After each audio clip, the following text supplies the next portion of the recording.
آپ اس کو سچ مان لیجئے اگر آپ نہیں مانتے ہیں، اور آپ کو یہ پتا ہو کہ اس جن کوئی صاحب ہیں یہ کہہ رہے ہیں اسلام قبول کر لوں گا، 3-4 سوال. جی بھائی، آپ کا جی جو بھائی، نام ہے آپ وہ کا ہے منو انمول. جی بولیں. جی میری آواز آ رہی ہے آپ کو؟ آ رہی ہے. جی بہت سارا پیار آپ سب کو، اور آپ نے مجھے لائیو سٹریم میں لیا، بہت شکریہ. تو مفتی صاحب، میرا سوال تھا یہ کہ محمد صاحب، نبی صاحب جو ہیں ہمارے، محمد صلی اللہ علیہ تعالی علیہ وسلم، ان کو 40 سال کے بعد نبوت ملی تھی، جیسا میرے سننے میں آیا. میں نے خود کہیں پڑھا نہیں ہے. اور تو 40 سال مطلب اگر ایج کی بات کریں، 18 سال یا 20 سال میں ہم میچور ہو جاتے ہیں، پوری سمجھ ہو جاتی ہے. تو اللہ تعالیٰ نے ان کے لیے 40 سال ہی کیوں چنے؟ اتنی بڑی ایج کیوں چنی؟ دیکھیں، میچورٹی کا آغاز میں آپ یہ تو کہتے ہیں میچور ہو گئے، لیکن یہ میچورٹی کا آغاز ہے. اب یہاں سے ابتدا ہوئی ہے. نبوت یا رسالت جو ملتی ہے یہ ایک بہت بڑا منصب ہے. یہ اتنا بڑا منصب ہے کہ اس کی جو ذمہ داری وہ یہ ہے کہ اگر ایک آدمی، مثلا اگر آپ کو میں کہوں کہ for the sake of argument آپ یہ مان لیں کہ اس مرنے کے بعد زندہ ہونا ہے، اور اللہ تعالیٰ حساب کرے گا کہ ایمان لے کر آئے تھے یا بغیر ایمان کے مر گئے، اور اس اعتبار سے یہ فیصلہ ہوگا کہ جنت میں جانا ہے یا جہنم میں ہمیشہ ہمیشہ کے لیے جانا ہے. اگر میں آپ سے کہوں کہ تھوڑی دیر کے لیے آپ اس کو سچ مان لیجئے اگر آپ نہیں مانتے ہیں، اور آپ کو یہ پتا ہو کہ اس جنت تک کا راستہ نبی ہی بتائے گا، نبی کے اوپر جو وحی آئے گی اس کے جی ذریعے، تو اب آپ اندازہ لگائیں کہ کتنی بڑی رسپانسبلٹی ہے کہ آپ کی زندگی کا ہمیشہ آپ کو کہاں رہنا ہے، جنت میں جہنم میں. یہ فیصلہ کس بنیاد پر ہوگا کہ وہ جو بندہ ہے کہ جس کے پاس وہی آئی ہے وہ کون ہے. تو اب اگر کوئی ہاف میچور یا اس کی میچورٹی کا بھی آغاز ہوا ہے، ایسا بندہ اس رسپانسبلٹی کو صحیح طریقے سے نہیں نبھا سکتا. اس لیے نبوت کی جو عمر ہے عام طور سے کیا تقریباً انبیاء علیہ الصلوۃ والسلام نبی بنے ہیں 40 سال کی عمر میں. یہ اللہ تعالیٰ کا ایک رول ہے. کہیں کوئی رول اگر اس نے توڑا ہے تو وہ کسی وجہ سے توڑا ہے، لیکن یہ اس کا ایک جی رول ہے. جب آپ صلی اللہ علیہ وسلم 40 سال کے ہو گئے تو انسان جب 40 سال کا ہوتا ہے تو اس کی میچورٹی اپنے سمجھ لیجئے کہ اپنے پیک پر پہنچ جاتی ہے. اب وہ you can't be more mature, جتنا ہو گئے. اب آپ کا ڈکلائن تو ہوگا، یعنی اس میچورٹی میں ڈکلائن ہوگا. مثلا آپ جو ہے 60 سال تک کے 40 سے 60 سال کی عمر کا جو وقت ہے یہ آپ فلی میچور ہیں. 60 سال کے بعد اب آپ کی میچورٹی کے اندر کمی آنی شروع ہوگی، اور یہاں تک کہ جب آپ 70 پار کر جائیں گے، 75-80 سال کے ہو جائیں گے تو اس کو بولا جاتا ہے ارذل عمر. ارذل عمر کا مطلب یہ ہے کہ ایک آدمی کو اب اس کو سمجھ میں نہیں آ رہا کہ دنیا کے معاملات کیا ہیں الا ماشاء اللہ. تو وہ عمر چاہیے نبی اور رسول کے لیے کہ جس میں میچورٹی اپنی پیک پر ہو. اس لیے آپ صلی اللہ علیہ وسلم کو 40 سال کی عمر میں نبوت دی گئی. جی کا اشارہ تو مفتی حضرت صاحب، قرآن سے بھی ملتا ہے، جہاں آتا ہے نا، سورہ اعقاف کے اندر آتا ہے غالباً کہ حتی اذا بلغ اشدہ وبلغ 40 سنۃ. وبلغ 40 تو سنہ، بالکل حضرت موسیٰ علیہ الصلوۃ والسلام کے تعلق سے کہ حتی اذا بلغ اشدہ، کہ جب وہ اپنی جوانی اور میچورٹی کے پیک پر پہنچ گئے اور 40 سال کے ہو گئے تو پھر نبوت ملی.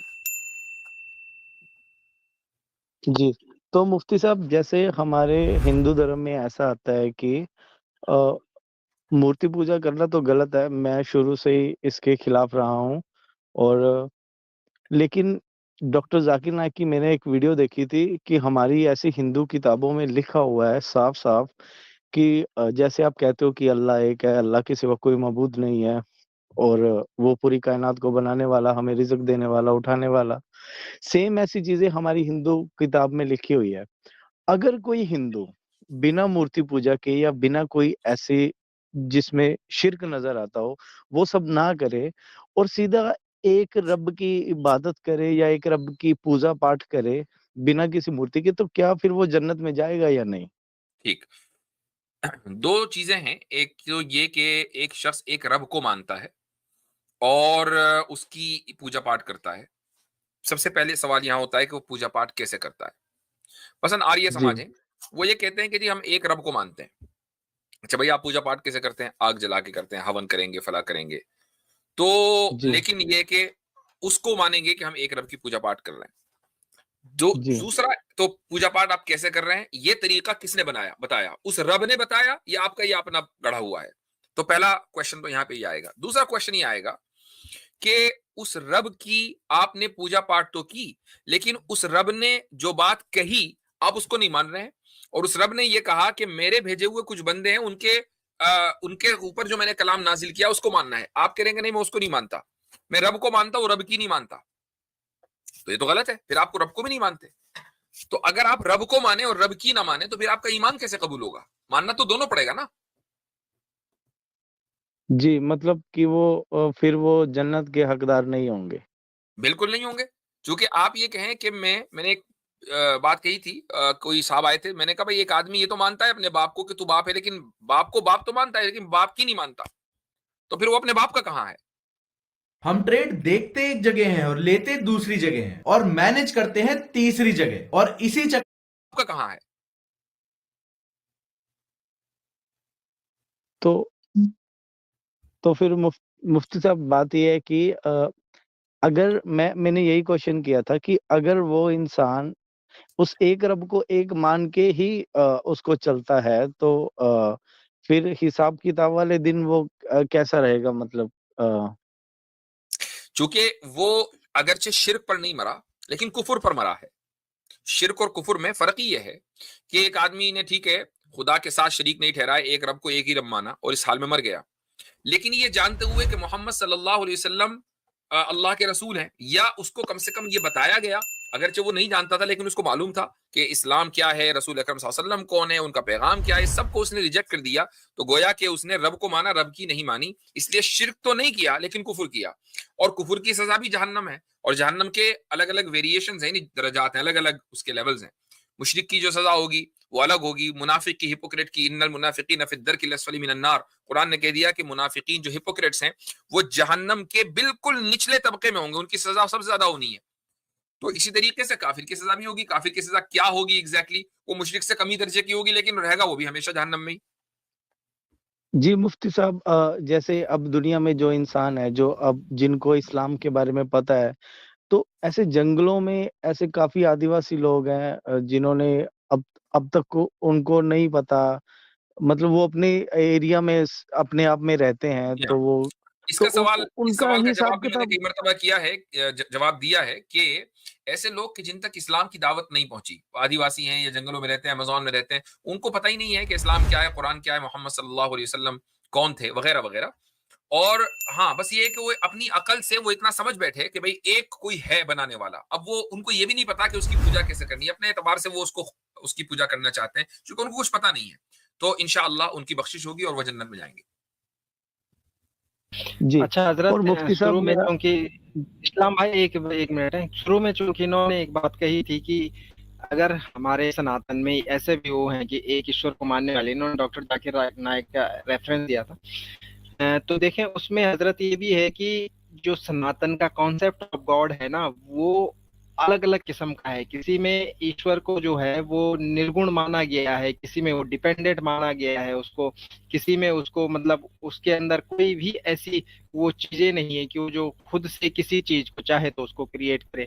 تو وہ کانسیپٹ آف گاڈ بھی پھر وہاں ماننے والوں کے بیچ میں آ جائے گا، کیونکہ سناتن کا 90% یہی کانسیپٹ آف گاڈ ہے کہ وہ نرگن ہے.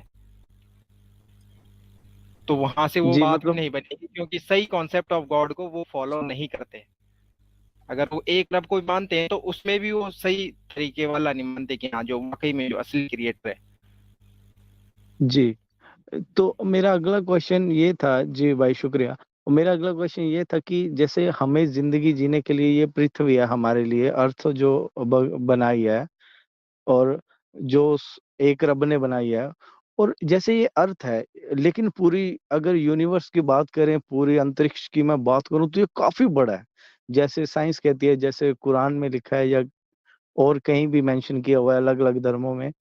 تو اتنا بڑا یونیورس بنانے کی اللہ تعالیٰ کو مطلب کہ کیا ضرورت تھی؟ وہ کیا ثابت کرنا چاہتے تھے یا کیا دکھانا چاہتے تھے؟ کیونکہ ہم ادھر بھی تو ہمیں وہ سب کچھ وہ دے رہے ہیں، ٹھیک ہے، کھانا پانی ایک بات کپڑا بتائیں سب. کہ اگر آپ کو آپ کسی مثلاً ایسی جگہ رہتے ہو جہاں بادشاہ رہتا ہو، کنگ رہتا ہو، اور ظاہر ہے کہ جب وہ بادشاہ ہے تو وہ بہت سے کام کرتا ہے. وہ اپنی رعایا کی فلاح و بہبود کے لیے بہت سے کام کرتا ہے، اور بھی بہت سے کام بیک سٹیج ہوتے ہیں جو آپ کو نہیں پتا چلتے، اور بہت سی چیزیں ایسی کرتا ہے کہ جس کی حکمت اور وزڈم آپ کو پتہ نہیں ہوتی ہے۔ تو آپ کیا یہ کہیں گے کہ جی بادشاہ سلامت کو میں جب مانوں گا کہ وہ بادشاہ ہیں، جب مجھے روزانہ جو جو کام کرتے ہیں نا وہ، یا اپنی زندگی میں جتنے بھی کام کیے ہیں سب کی وجہ بتائیں، اور وجہ ایسی ہو کہ جو میری عقل میں آئے، تب میں مانوں گا کہ ہاں بھائی بادشاہ بادشاہ، ورنہ میں تو نہیں مانتا۔ تو بھائی ظاہر ہے کہ ایسا کوئی بادشاہ دنیا میں پیدا نہیں ہوا جو اپنے ہر کام کی اطلاع جو ہے رعایا کو دے، اور اس کی وزڈم بھی بتا دے، اور اس کو ریشنلی بھی کہے کہ نہیں یہ اس لیے میں کرتا ہوں۔ تو خدا کا خدا ہونا، اگر آپ یہ سمجھتے ہیں کہ خدا ہے، لیکن اس کا خدا، اس کو خدا میں جب مانوں گا جب وہ یہ بتائے کہ اتنی واسٹ یونیورس اس نے کیوں بنائی ہے، جب وہ مجھے ڈیٹیل بتائے گا تو میں مانوں گا۔ تو کیا آپ کی طرف سے یہ مطالبہ ہے؟ اور اگر یہ مطالبہ ہے تو پھر یہ تو irrational مطالبہ ہے۔ نہیں آپ اپنی میں ہائر یہ اتھارٹی، آپ اپنی نہیں سپریم میں اتھارٹی کے، سوری سپریم جی اتھارٹی کے جی ہر ایکشن کو آپ جب تک اس کی مکمل بیک گراؤنڈ اور اس کو نہ سمجھ لیں تب آپ سپریم اتھارٹی کو سپریم مانیں گے، تو یہ مطالبہ تو غلط ہے۔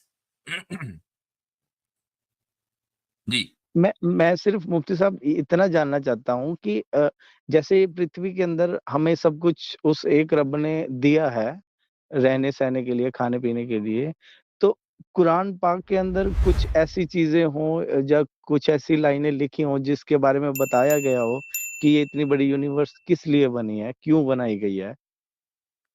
دیکھیں، قرآن سائنس کی کتاب نہیں ہے۔ قرآن صرف یہ بیان کرتا ہے کہ اللہ تعالیٰ نے اتنی بڑی کائنات کو بنایا ہے، اور اس کائنات کی ایک ایک چیز انسان کی خدمت کے لیے ہے۔ اب آپ یہ کہیں کہ بھئی اتنی بڑی کائنات جو ہے وہ ہم جیسے معمولی جسم والے لوگوں کی خدمت کے لیے کیوں بنائی ہے؟ تو مان لیجیے اگر کائنات نہ ہوتی، صرف یہ سولر سسٹم ہی ہوتا جو آپ کو دکھ رہا ہے، سورج دکھ رہا ہے، تو آپ سورج کا سائز دیکھیں اور اپنا سائز دیکھیں، جب اتنا بڑا سورج آپ کی خدمت میں ہے تو اتنی بڑی کائنات جو سورج کو لیے ہوئے ہے وہ آپ کی خدمت میں کیوں نہیں ہو سکتی؟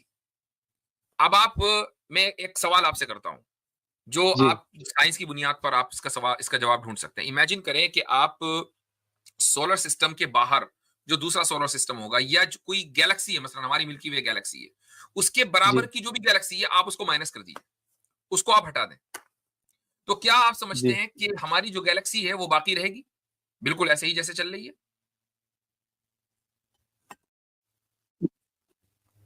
یہ تو سیم ویسے ہی چلتی رہے گی جیسے پروسیس چل رہا ہے اس کا؟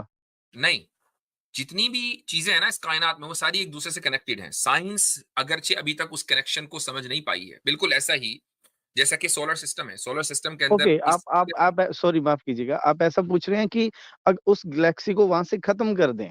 ختم کر دیں، اچھا جی، نہیں پھر وہ تو پاسبل نہیں ہو پائے گا یہاں پہ زندہ تو رہنا، اس کا کیونکہ مطلب یہ ہوا ہم کہ ہر سورج... چیز ایک دوسرے سے کنیکٹڈ ہے، یہ پورا ایک جی نظام جی ہے، جی بہت میسو نظام ہے، لیکن ایک چیز کو اللہ تعالیٰ نے اس لیے بنایا کہ وہ دوسرے کو سپورٹ کرے، پھر دونوں مل کر تیسرے کو سپورٹ کرے، اس طریقے سے پورا انفراسٹرکچر ہے، بالکل ایسا ہی جیسا کہ ایک آدمی ایک محل میں رہتا ہے، ایک اکیلا آدمی ہے اور بہت عالی شان محل میں رہتا ہے، کوئی 1,00,000 اسکوائر فٹ کے ایریا میں، تو اب وہ یہ کہے گا کہ محل اگرچہ اس کی ضرورت بظاہر اس کی ضرورت سے زائد ہے، لیکن اس کے باوجود وہ محل جو کھڑا ہے اس کی ایک ایک اینٹ دوسرے کو سپورٹ کر رہی ہے۔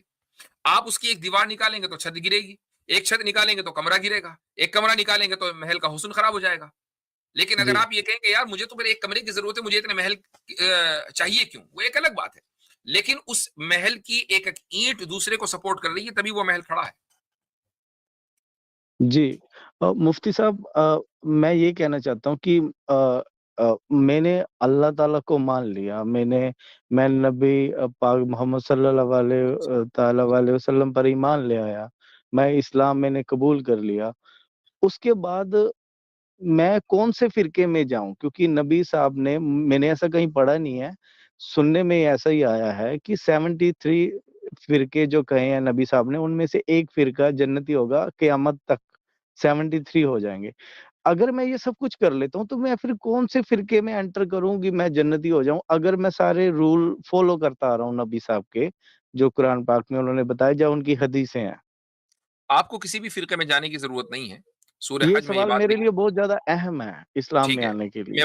وہی کہہ رہا ہوں کہ قرآن کریم میں سورہ حج میں اللہ تعالیٰ فرماتا ہے حضرت ابراہیم کے تعلق سے کہ ہوا سماکم المسلمین، کہ ابراہیم نے تمہارا نام مسلمان رکھا ہے، تو تمہارا نام شیعہ سنی دیوبندی بریلوی وہابی نہیں رکھا ہے، اس نے تمہارا نام مسلمان رکھا ہے۔